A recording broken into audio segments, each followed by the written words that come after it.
they're made to be exceptionally effective. And when they're made to be very effective, there's no biological free lunch, right? Like you got something else going on. Yeah, you're gonna have to punch in the card somewhere. Exactly. We were talking about modafinil, and you're the first person that's brought up the fertility issues with modafinil.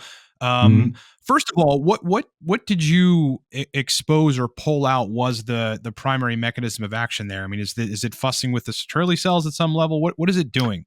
No, it's probably just as acting as a reactive oxygen species. And that's the case with many of these medications. So, there's a lot of stuff. I didn't dive into the modafinil versus fertility that much. I didn't get to that part, but I quickly did a Google search, and I consulted with ChatGPT real quick on particular drugs, which is not the best way to do research, obviously, but it's a very quick and efficient way.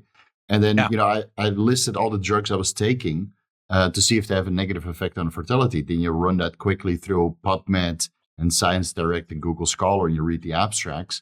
Because sometimes you need days to really research one topic. So I had to pass like 50 different drugs through this filter. So I realized, okay, now I'm doing the steroids separately and the TRT separately. And then later on, I will do the modafinil and the Adderall and all that kind of stuff if people still want to see it. But from what I quickly researched, I saw that modafinil had a pretty bad response on fertility levels. And I suspect that it's purely due to oxidative stress, which is what most drugs actually do. So the reason why I came off fluvoxamine, for example, is because most of the SSRIs have a negative effect on fertility. And the large majority of the causes is because SSRIs lower hormonal function. So your LH goes down, your FSH goes down, and downstream, your intratesticular testosterone goes down. So this reduces semen parameters and semen synthesis. But and test. Yeah, and test, right? So everything goes down. But when you liquefy these SSRIs and you add them to semen directly, they cause a lot of oxidative stress. So that means basically you need to eat the whole box of fluvoxamine for you to get the same concentration of fluvoxamine in the seminal vesicles where the semen is stored before ejaculation for you to get a similar effect. So the evidence is a little bit wishy-washy sometimes. And I think it's the same case with modafinil. The deleterious effects are when you throw in 100 milligrams modafinil into your semen sample and then all the semen die.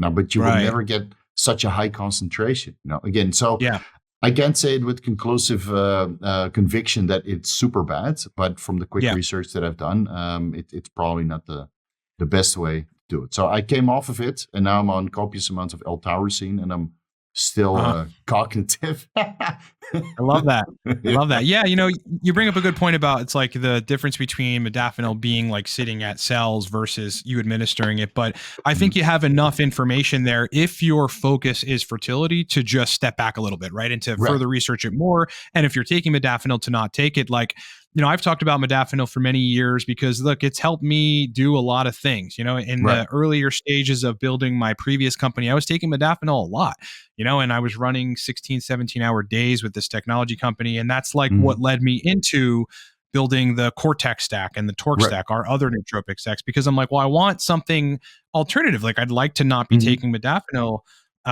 every day, but there are certainly side effects. There's side effects with, I think, most nootropics if you dose them wrong, but certainly the more powerful borderline stimulant, / potentially could be labeled as nootropics.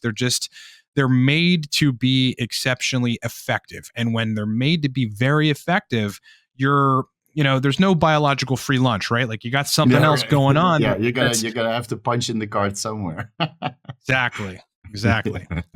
Your use of uridine interests me because when we talked about it, you were mentioning that 200 or 300 milligrams gives you some solid focus. I wanted to ask you if number one, do you still take uridine, and secondly, have you noticed any long-term benefits to your baseline in terms of cognition, all the cognitive processes from taking uridine, even when you don't take it? Because, and I'll kind of just follow that up with, for certain nootropics, and this is obviously very hard to prove, I have noticed benefits when I don't take them anymore. Like Noopept is a good example that I took 4 years or something on and off back in the day. And prior to that, I was terrible at reading comprehension. And after that 4-year stint, I was way better at reading comprehension, reading 50-page PDFs and remembering everything that I read. It's like this stuff happens. So have you noticed any longer term benefits from using uridine or no? Probably. Like, I came off most of the medication nootropics, like Modafinil and some of the other ones, right? And now I'm running uridine monophosphate when I need, that extra motivation and L-tyrosine and, combination of things that are, formulas, right? For example, from Gorilla Mind or something like that. And yeah, I do notice that, during the day when I don't take it, that actually cognition and overall focus is better. But I always have in the back of my hand, maybe that's because I don't train like a crazy animal anymore.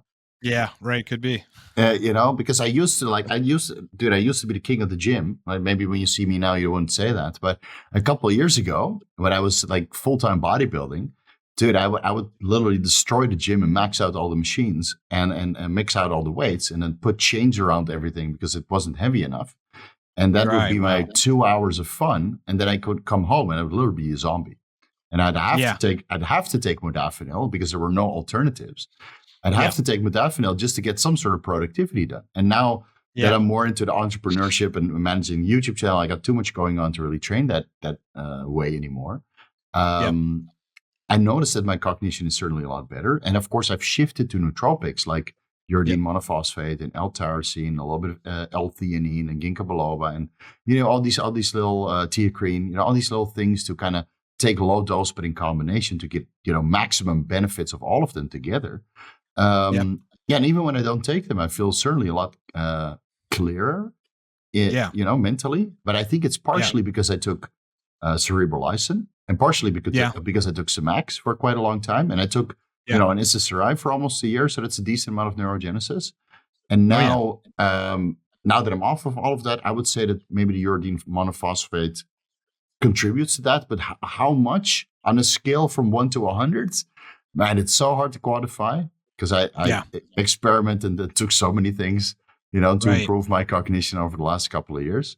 So maybe you can explain me a little bit more in depth because you're the nootropics guy. So what have you noticed after? I've noticed a lot of things with the uridine specifically. It's opening up the density of dopamine receptors, right? So that just potentiates the effect of dopamine at the D2 receptor and the D-like family receptors. And so what I notice when I don't take nootropics is that, and again, TRT's in the mix now, but this happened, I started noticing this way before, getting testosterone in the mix, is that my ability to do some of the things that I like to do and that are required for me to be productive, like heavy cerebral processing work, like the consumption of scientific literature, it is better, scores better than before I was using nootropics. I mean, I was utterly terrible. Like I remember reading books like, I remember, and being like confused about what the hell is happening in the book, especially a story, right? Because like the whole page prior, like I just would forget and I couldn't synthesize any of the information. And then after using Noopep for 4 years on and off, I mean, I was cycling and I wasn't dosing it every day. I noticed that like consuming scientific literature and consuming long PDFs or something was so much easier for me to retain information. With back to uridine, like the dopamine receptors, again, hard to quantify because you're dosing other nootropics at the same time, but my motivation to like my zest for life and my drive to tackle things as a man and get things done was better, especially post like the first couple years of dosing uridine semi-frequently. It's like, what did I do there? Right. It's neurogenic too, especially in combination with things like CDP choline and DHA and fish oil. There's a lot of papers on that.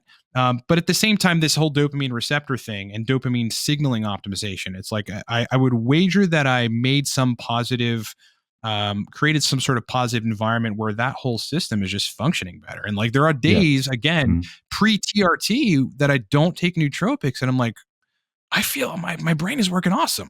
Yeah. Oh, that's good, right? So you get a long-lasting effect. And whether that's like epigenetic response regarding the dopamine receptors or just overall neuroplasticity and just retraining your brain to really dig into the literature and learn, Mhm. in a new Yes. capacity. Because, like, they always say, like, general population says that, it's easier to learn a language when you're young because you have higher neuroplasticity. Yeah. But we have nootropics for that.